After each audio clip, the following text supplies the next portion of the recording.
15ই মে বৃহস্পতি তার রাশি পরিবর্তন করেছে বৃষ রাশি থেকে। সে এখন মিথুন রাশির ওপর অবস্থান করছে এবং নেক্সট 1 বছরের জন্য সে সেখানে থাকবে।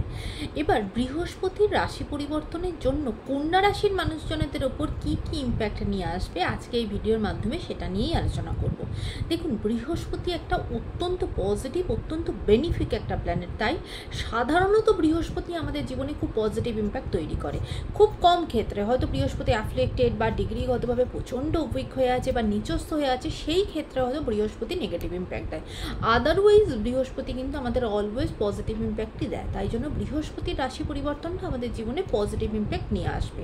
এবার কন্যা রাশির মানুষজনদের জন্য বৃহস্পতি অবস্থান করছে তার 10 নম্বর ঘরে এবং সেখান থেকে সে যে ঘরগুলোকে দেখছে সেগুলো হলো 2nd হাউস, 4th হাউস এবং 6th হাউস। বৃহস্পতি 10 নম্বরে বসে প্রথমেই যে ঘরটাকে দেখছে সেটা হলো 2nd হাউস। 2nd হাউস হচ্ছে আমাদের টাকা পয়সা জমানোর জায়গা এবং আমাদের পারিবারিক যে সম্পর্ক সেটার জায়গা এবং আমাদের কথা বলা, বাণী বা গলা রিলেটেড যা কিছু সেই জায়গাগুলোকেও দেখায়। তাই কোথাও না কোথাও এই যে 2nd হাউসকে বৃহস্পতি দেখা, এটা কিন্তু খুব পজিটিভ দিক। ফিনান্সিয়াল জায়গা স্ট্রং হবে, ফিনান্সিয়াল গ্রোথ হবে এবং টাকা পয়সা জমবে।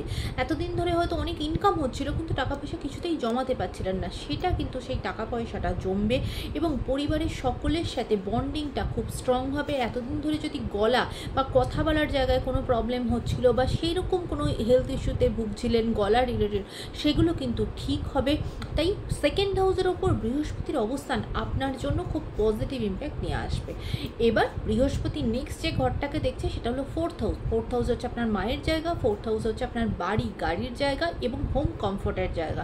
তাই কোথাও না কোথাও যারা হয়তো চিন্তা করছিলেন বাড়ি কিনবেন বা বাড়ি করবেন বা হয়তো অর্ধেক হয়ে বাড়ি পড়ে আছে সেটাকে কমপ্লিট করবেন, গাড়ি কিনবেন, অনেক দিন ধরে এরকম কিছু চিন্তা করছেন, তাদের জন্য কিন্তু এই সময়টা একদম পারফেক্ট সময়। দেখবেন বাড়ি যেটা হয়তো ইনকমপ্লিট হয়েছিল সেটা হবে।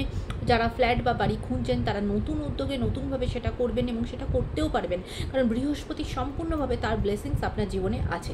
মায়ের সাথে বন্ডিং ভালো হবে। মায়ের এতদিন যদি ধরে কোনো যদি হেলথ ইস্যু হয়ে থাকে সেটা কিন্তু দেখবেন বেটার হবে বা তার হেলথ অনেকটা ভালো হবে।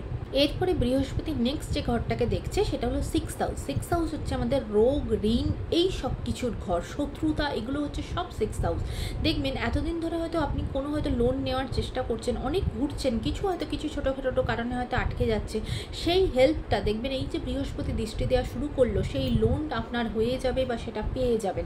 একটা জায়গাতে খেয়াল রাখবেন, বৃহস্পতি অনেক সময় আমাদের না মোটা করে দেয় বা বলতে পারেন ফ্যাটি লিভার জাতীয় এরকম কোনো হেলথ ইস্যুতে ভোগাতে পারে, সেই জায়গাটা একটু খেয়াল করবেন। তবে হ্যাঁ, যে 6th হাউস হচ্ছে আমাদের শত্রুতারও জায়গা। বৃহস্পতি একটা বেনিফিক প্ল্যানেট, সে যখন 6th হাউসকে দেখছে কোথাও না কোথাও আপনার নিজের সেই উদ্যোগটা হবে, কনফিডেন্স লেভেল বাড়াবে যাতে আপনি সেই লড়াইটা করতে পারেন আপনার শত্রুদের বিরুদ্ধে।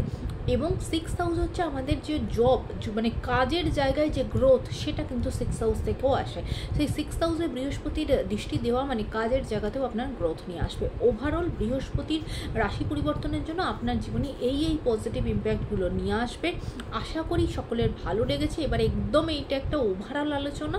এবার বাকি জিনিসটা প্রত্যেকটা মানুষের জন্য ম্যান টু ম্যান ভ্যারি করবে, কারণ প্রত্যেকের জন্য বৃহস্পতির অবস্থান, দশা মহাদশা সব কিছুই আলাদা আলাদা চলছে। তাই এটা একদম একটা ওভারঅল আলোচনা। যদি ভালো লেগে থাকে লাইক, শেয়ার, সাবস্ক্রাইব করতে ভুলবেন না। সকলে ভালো থাকবেন, সুস্থ থাকবেন, সুন্দর থাকবেন।